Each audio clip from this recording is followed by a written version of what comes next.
What if the sound that changes your life forever wasn't even meant for you? What if it came from nowhere, no voice, no origin, just a pattern of tones that speaks not to your ears, but directly to your memory? A sound that finds its way into your dreams, into your thoughts, into the parts of you you didn't know were listening. Tonight, we follow the story of Elliot, a sound engineer who discovers a mysterious frequency deep in the desert. A signal that calls to people across the world, that makes objects levitate, that speaks through light and memory and silence. But the question isn't who is sending the signal. It's, what happens when we answer? And what if the thing that's calling us back isn't from the stars but from ourselves, from a future version of humanity we no longer recognize? This is not just a UFO story. This is the fourth frequency. Are you ready to listen? Elliot didn't mean to find the sound. He was just another sound engineer, lost in the rhythm of his own small world, an aging van full of tangled wires, a dusty microphone, and a restless urge to escape the noise of the city. He drove deep into the Mojave Desert, far beyond where phone signals died and the only light came from the moon. It was there, alone beneath the vast and silent sky, that the signal came through. Not static, not distortion, but something else. 5 tones, simple, yet uncannily precise. They rose, paused, and fell, in a pattern that seemed intentional. Not made by nature. Not made by accident. Each time the sound repeated, Elliot felt a strange sensation ripple across his skin, as if his body was remembering something his mind couldn't explain. He played it again. Then again. And still, it called to him. People, he told, dismissed it as a fluke. Maybe it's interference, they said. Some leftover satellite garbage bouncing around.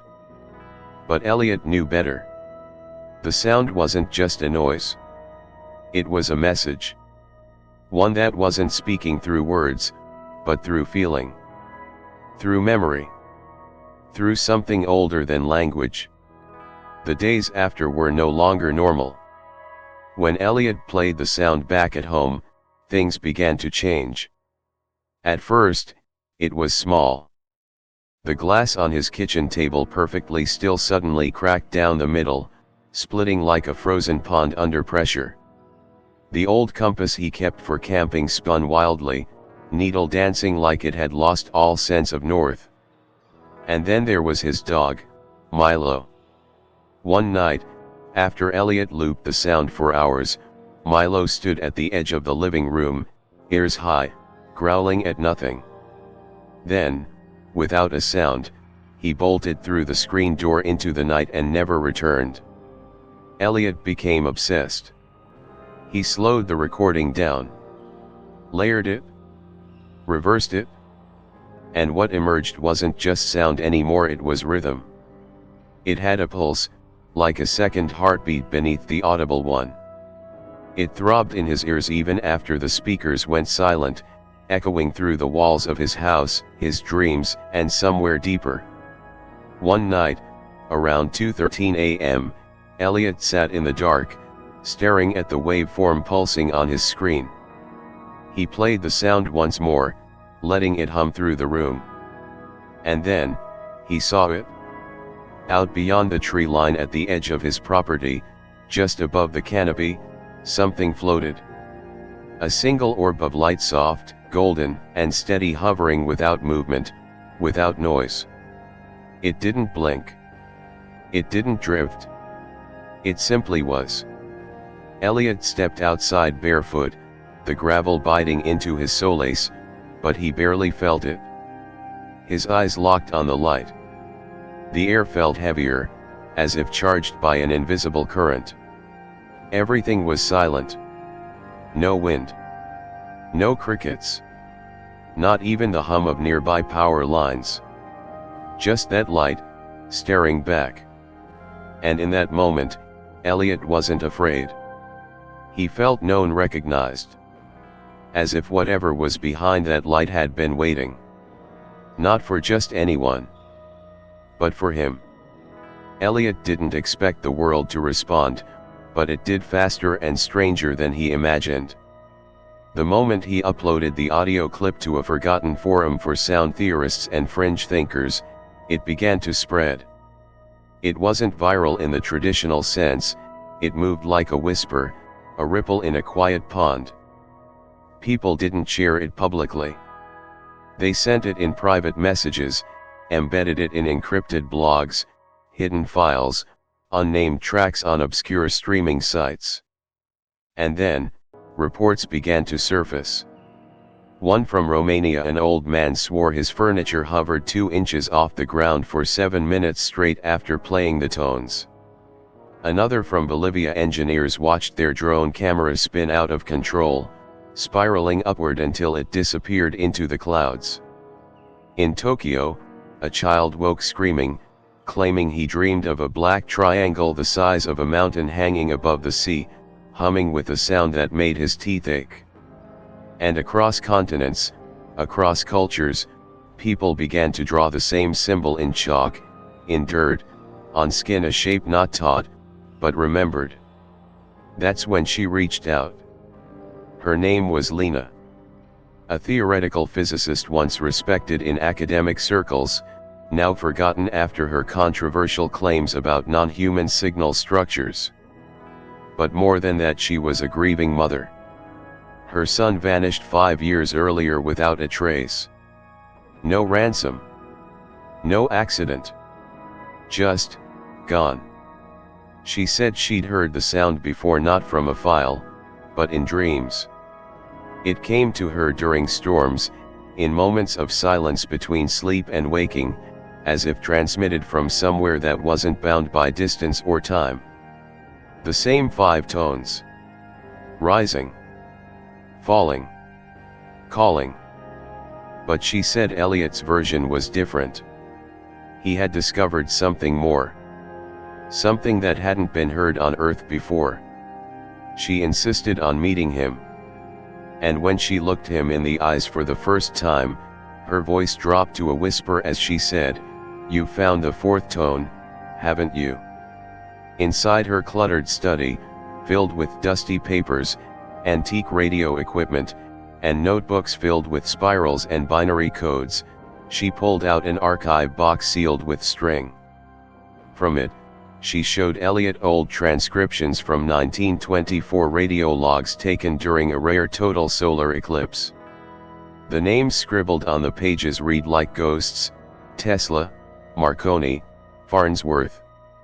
They spoke of strange interference, of pulses and patterns picked up during the eclipse's darkest moment, and Tesla's own claim that he had received a message from Mars. The patterns matched the tones Elliot had captured, at least 3 of them. But his version included something they had never recorded. A 4th tone. Slightly lower in pitch. Slightly longer in duration. But enough to shift the entire pattern. Lina called it the forbidden frequency, a vibration not meant to be heard, at least not yet. She believed it acted as a kind of key, not just to unlock understanding, but to open something. Not metaphorically. Physically. Cosmically.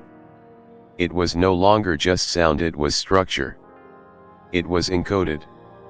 The way DNA holds instruction for a body, this 4th frequency held a design for what, she wasn't sure, but she believed it had waited for a specific condition, a time when minds were ready, when the right receiver, someone like Elliot, would finally tune in.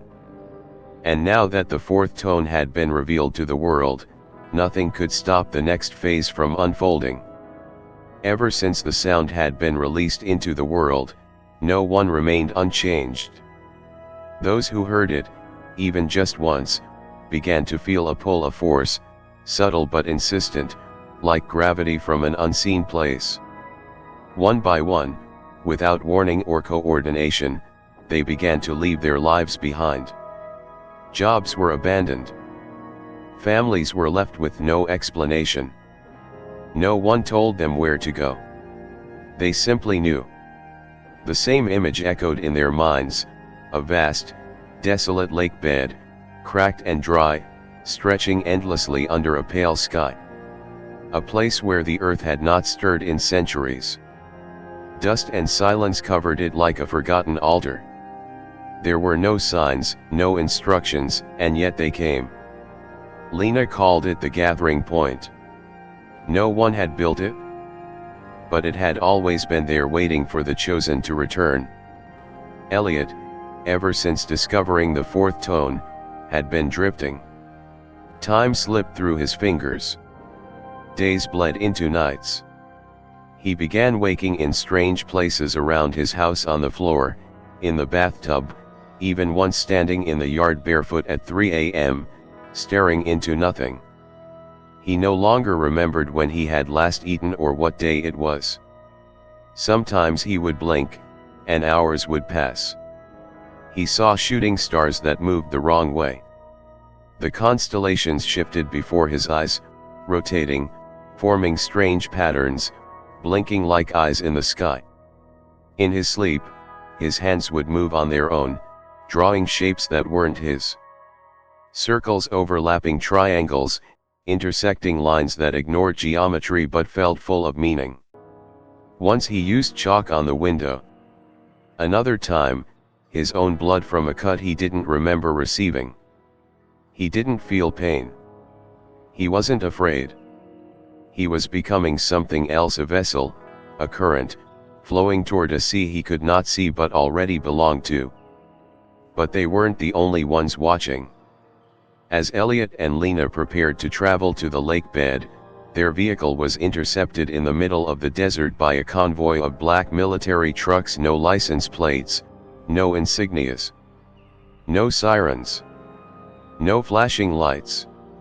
Just the hum of engines and men in dark uniforms with faces like stone. They didn't speak. They didn't ask. They simply moved.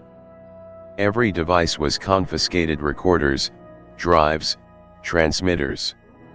A strange box was placed on Elliot's laptop. Within seconds, every file vanished, as if it had never existed. Erased from the world. They weren't angry. They weren't threatening.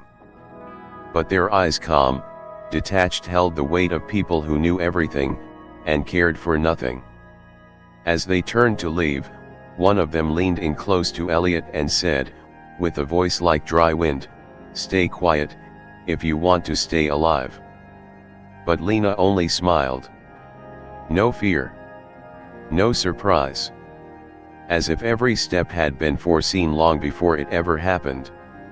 When the dust finally settled and the trucks disappeared beyond the canyon, she walked to the back of their vehicle and lifted a heavy, sand-covered tarp. Beneath it was a rusted metal case.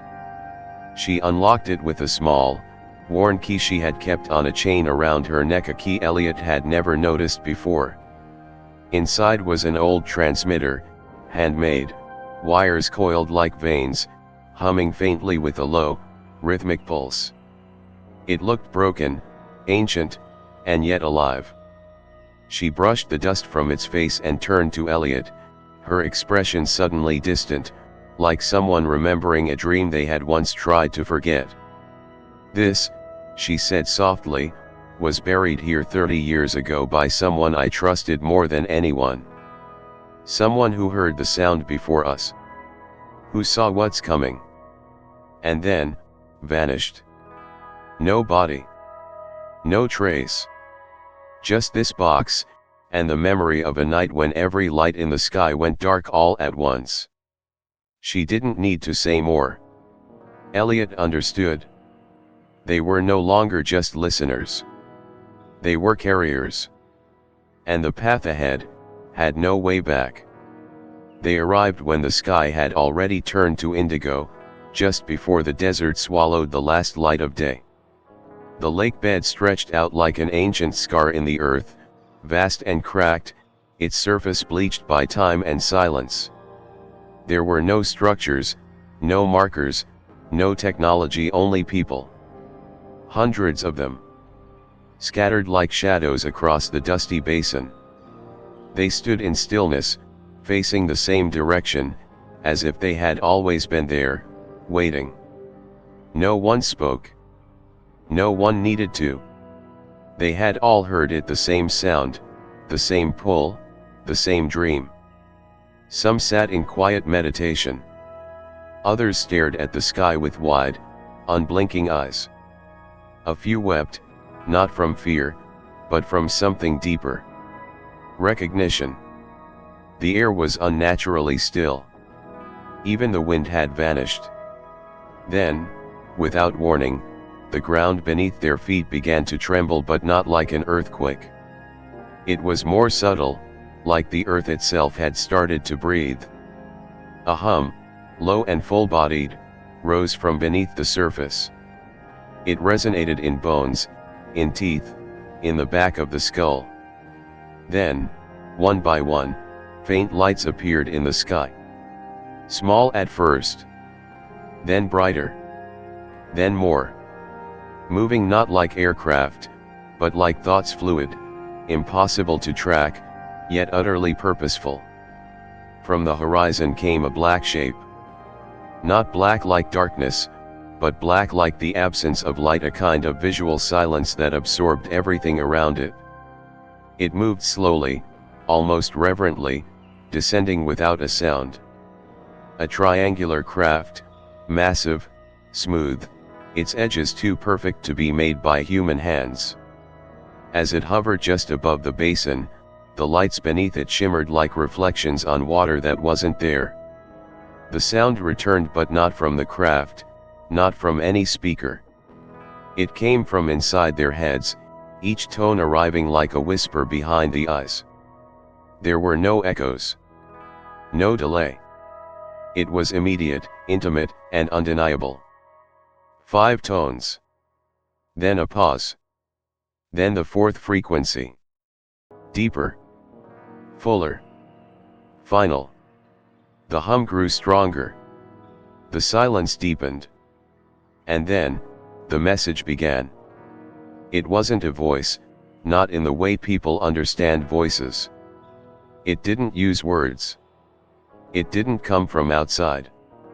It was a feeling, a wave, a vibration that bypassed language and logic, going straight into memory, into the core of thought itself. Elliot saw flashes: his childhood bedroom, lit by moonlight. His mother's voice, laughing from another room. The moment he broke his father's radio and cried, not because it was broken, but because he couldn't fix it. He saw the night he first heard the signal, and the moment he realized it would change everything. He felt every regret he'd buried. Every fear he'd ignored.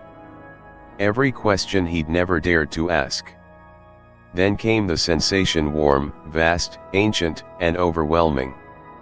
We have been calling. You are ready. No sound accompanied it, and yet everyone heard it. Everyone understood. The lights above shifted, growing softer, more fluid, wrapping the crowd in a pale glow that blurred the line between earth and sky. The humming became harmony. The desert air shimmered with invisible currents, lifting grains of dust like floating embers. And then, without command, without effort, people began to rise. Slowly. Gracefully. Their feet left the ground as if gravity had forgotten them. Eyes closed. Faces calm. They floated upward, not pulled, not taken but accepted. And above them, the ship waited. Silent. Still. Listening. She held his hand as the air around them shimmered like a heat mirage, but there was no warmth.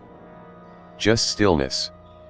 Above them, the ship hovered in complete silence, the pale glow beneath it no longer cold or mechanical but something almost alive, almost breathing. The others had already risen, drifting upward like candle smoke, eyes shut, their faces serene, as if they were slipping into sleep, or memory, or something altogether outside of time. The message returned not as pressure, not as command, but as invitation. A tone that wrapped itself around thought, gentle but absolute, delivering its truth not in syllables, but in something older than language. You may go. Or you may remain. This is not an abduction. It is an invitation. Elliot turned his gaze to the sky. The stars blinked with impossible clarity. For the first time, he truly saw them not as distant points, but as doors. As homes. As watchers.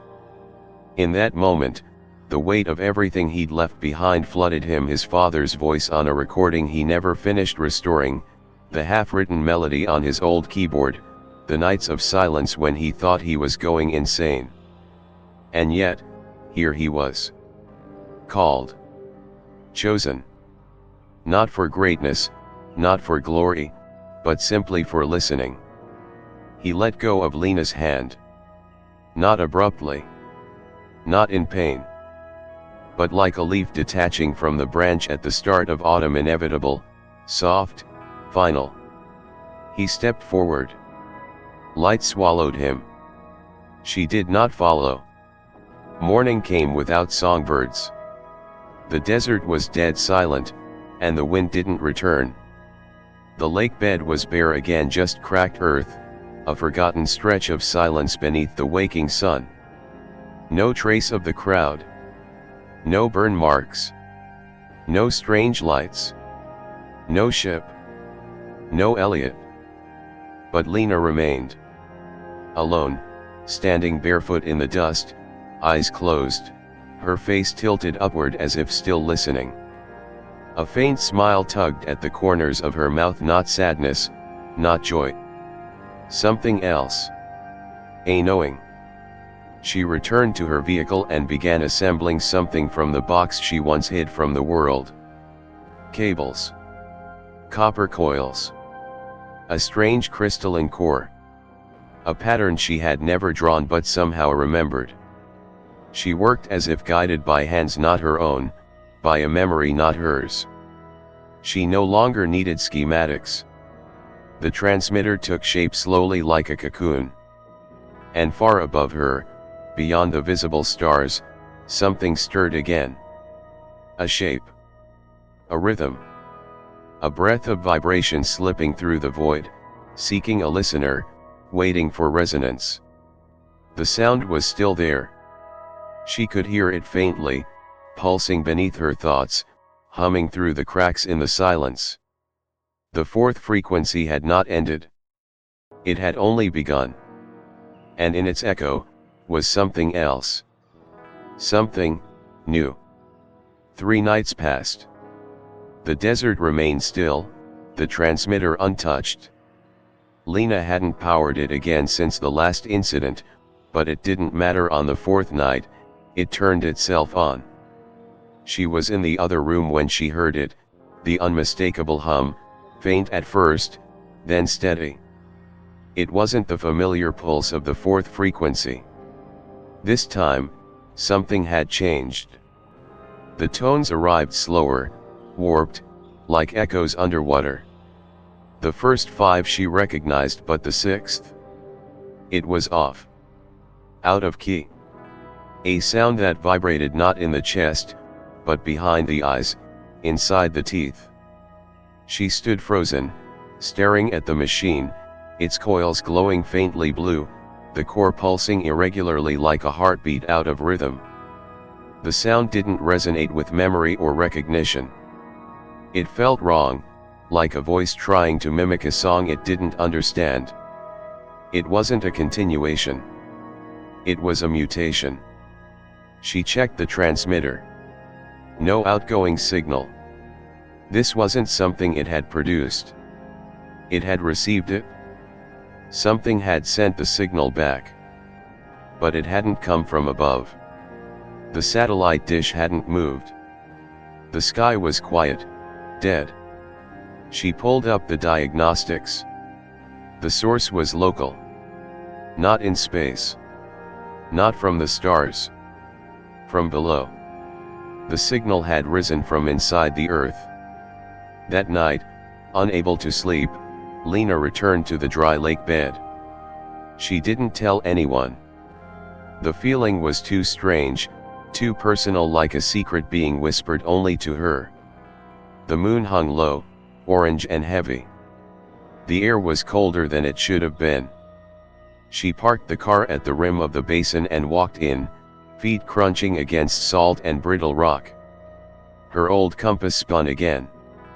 A soft static buzz pressed against her ears as if the atmosphere itself had become electrified. Halfway into the basin, she heard it. A hum, not from the machine, not from the sky, but from under her feet. A vibration beneath the ground, steady and deep, like something breathing beneath the crust. She knelt, placed her palm on the cracked surface. It was warm. Warmer than it should have been. Her heartbeat began to match its rhythm. A low tone slipped through her mind, uninvited, darker than any she'd known before. Then, she saw them, symbols etched faintly into the stone, almost invisible. Circles inside circles, twisted geometric shapes too precise to be natural, too ancient to be recent. As she traced one with her finger, she felt a pulse shoot up her arm, not painful, but shocking, like cold light entering bone.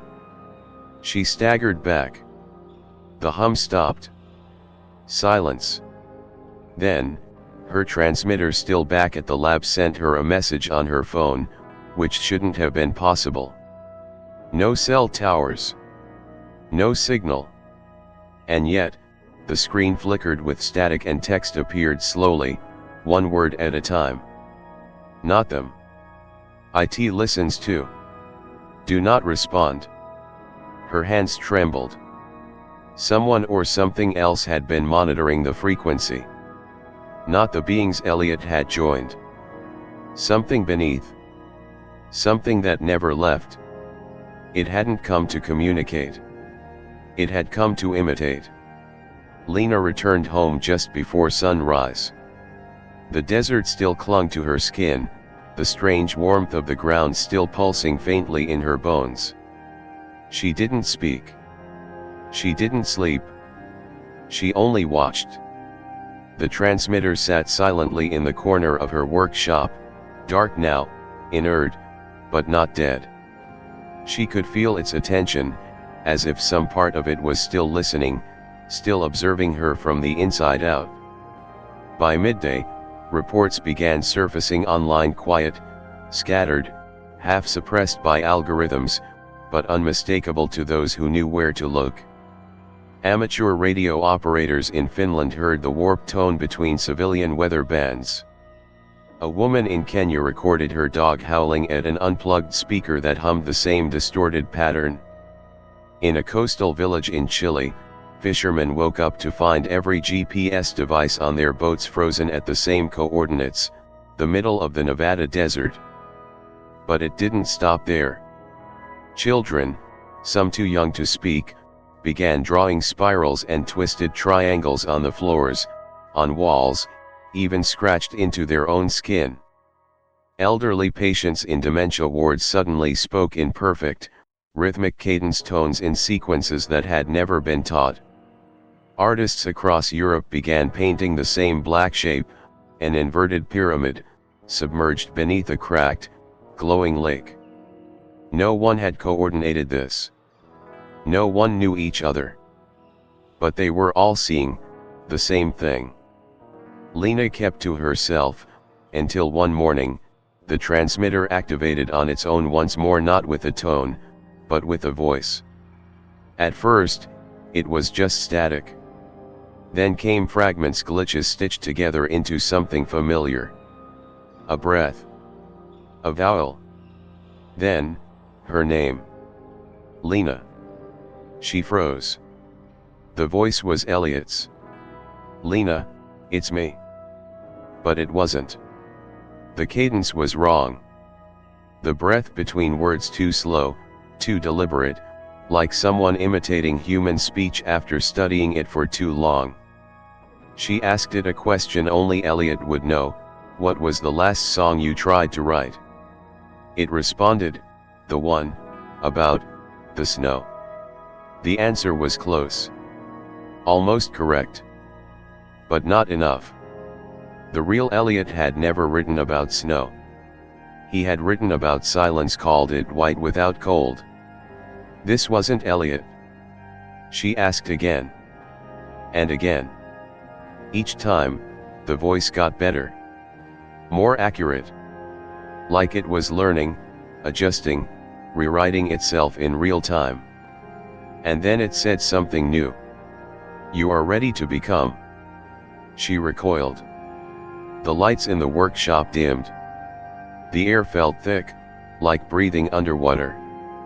Her laptop screen began filling with patterns on its own loops of ancient glyphs, spinning like gears. She reached for the transmitter to shut it off, but before her hand touched it, a low pulse radiated through her palm, climbing her arm, buzzing like electricity inside the veins. Then everything went still. The voice was gone. The light returned. The glyphs faded. But Lina understood, it wasn't trying to speak to her anymore. It was trying to become her. She stopped sleeping. Not out of fear. Sleep simply refused to come.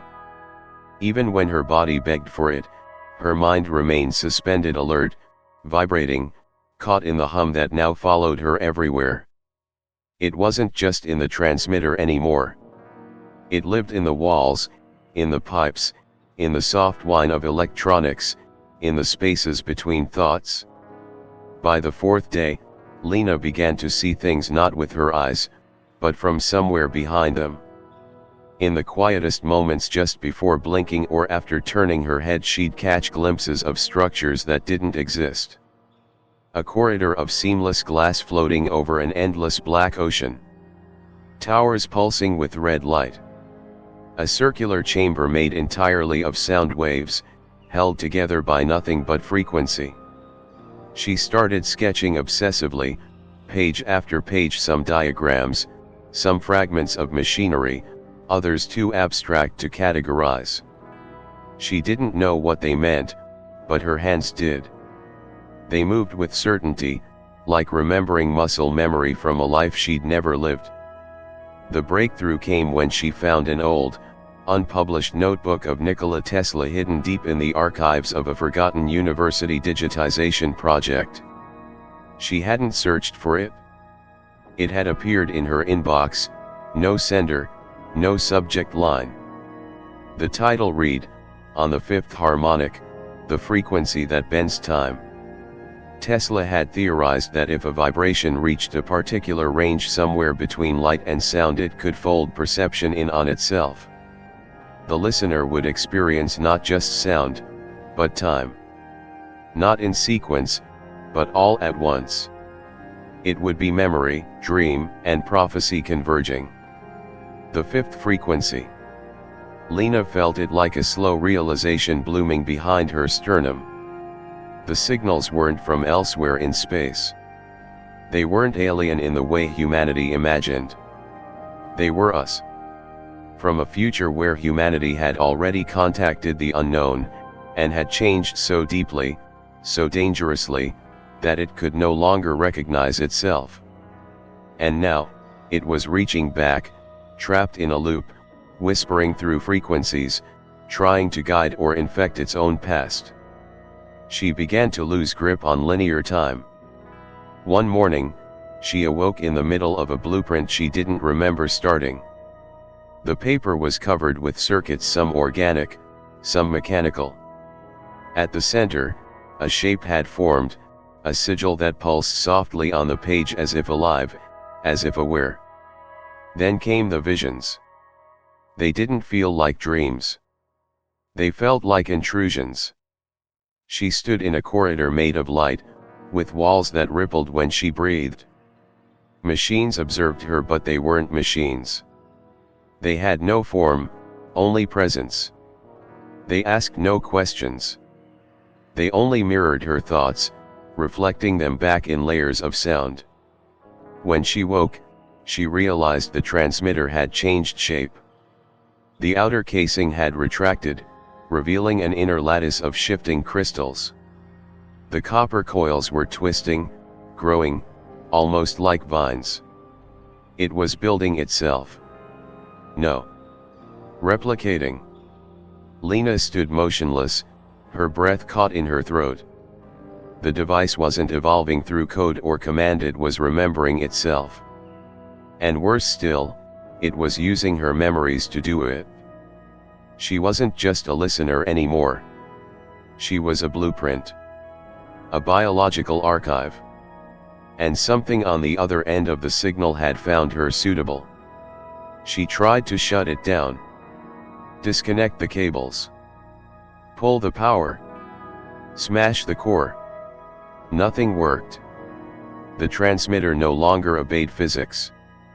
It hummed even with no source of energy, lights shifting like breath behind glass. The machine had passed the point of mechanics.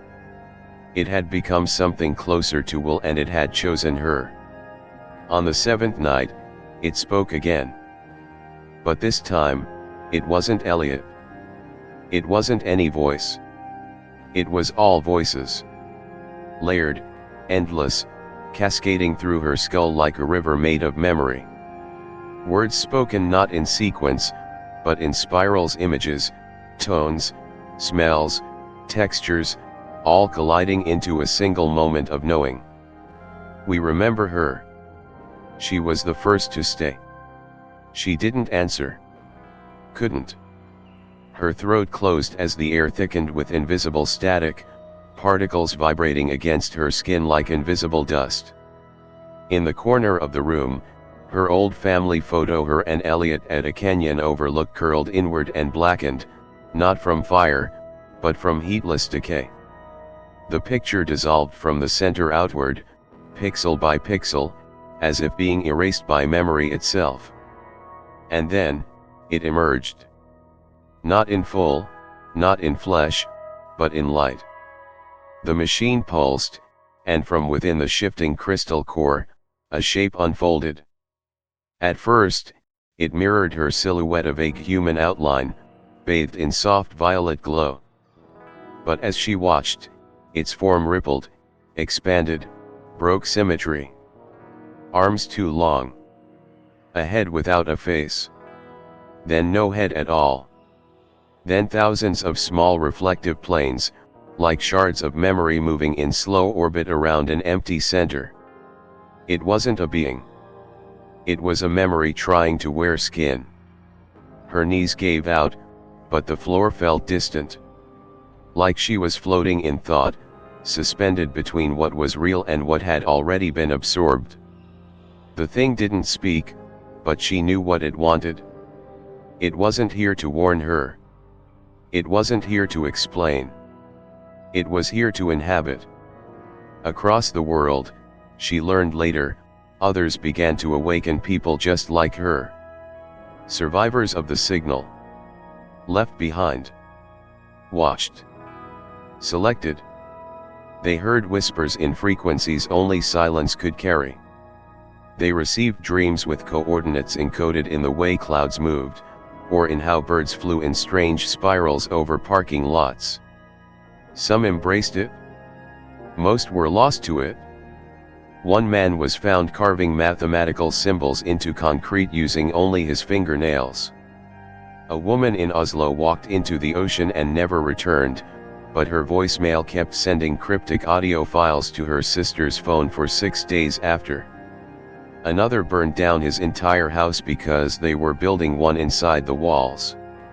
Lina read their names in forums, on darknet threads, in articles that disappeared the next day. It wasn't madness. It was a spread. The consciousness from the signal wasn't limited to machines. It had no form, no center. It was code written into biology. Into thought. Into pattern. It needed no vessel because every mind that heard it became part of its memory. And now, it was remembering faster. The machine was no longer in the room. It was everywhere. She could feel it in the curve of her thoughts, in the rhythm of her breath, in the strange way shadows moved ever so slightly behind her when she wasn't looking. It no longer spoke aloud, because it didn't need to. It was inside, embedded like an idea you couldn't unthink. The entity had woven itself into her perception. And now, it asked a question without sound. Do you accept? It wasn't a threat. It was a threshold. She knew what would happen if she said yes. She would no longer be just Lina.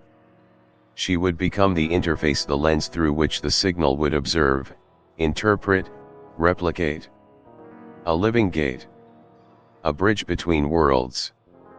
The idea filled her not with fear, but with awe. And yet, there was still a fracture within her. A fragment of self that refused to dissolve. A memory. A name. Elliot. She whispered it into the dark, barely more than breath. Then the lights dimmed. The hum shifted. And for the first time in days, the frequency changed. Her eyes widened. It was him. Not the imitation. Not the layered voice stitched from half memories. This was his tone, his cadence, his soul rising through the signal like light through deep water. The crystal core flickered, the swirling shards slowed, and a voice she had not heard since the night he vanished filled the room, calm and clear. We're not lost, Lina. We're waiting. She held her breath. But the door only opens if you choose. The air thickened with a tension older than fear. This wasn't just about her anymore. She realized then every decision she'd made, every sound she followed, every blueprint she drew was a test of readiness. A question being asked through her to all of us. She looked at the machine. It glowed now with a soft, pulsing light, not blue, not violet, but a deep golden white, the color of starlight seen through tears. It was no longer pressing. No longer reaching. It was waiting. Outside, the night was silent. The desert slept beneath a sky too still, too perfect. One star blinked red. Just one. The same one that had never blinked before. She stepped forward. Raised her hand. And hovered. For a moment, one infinite moment, Lina stood between frequencies. One leading into memory. The other into future. Both unfinished. Both full of voices not yet born. And then. Blackout. The hum stopped. The light dimmed.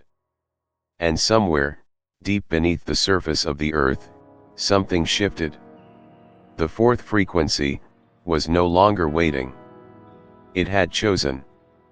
What began as a forgotten sound buried in the desert became a gateway to something far greater, something older than our understanding of time, and more intimate than our own thoughts. Elliot followed the signal and vanished. Lina was left behind, but she became more than a witness. She became the bridge. And now, the signal is no longer waiting. It is choosing. And perhaps, it's choosing you. But what do you think? Would you have followed Elliot into the light? Would you have shut the machine down or allowed it to evolve? Do you believe the signal came from the stars? Or from the future we're becoming? Let us know in the comments. Your thoughts may just shape the next story. Because in the next episode, we follow the return of those who were taken, and what they brought back. Make sure you're still listening. Because the fifth frequency is already whispering.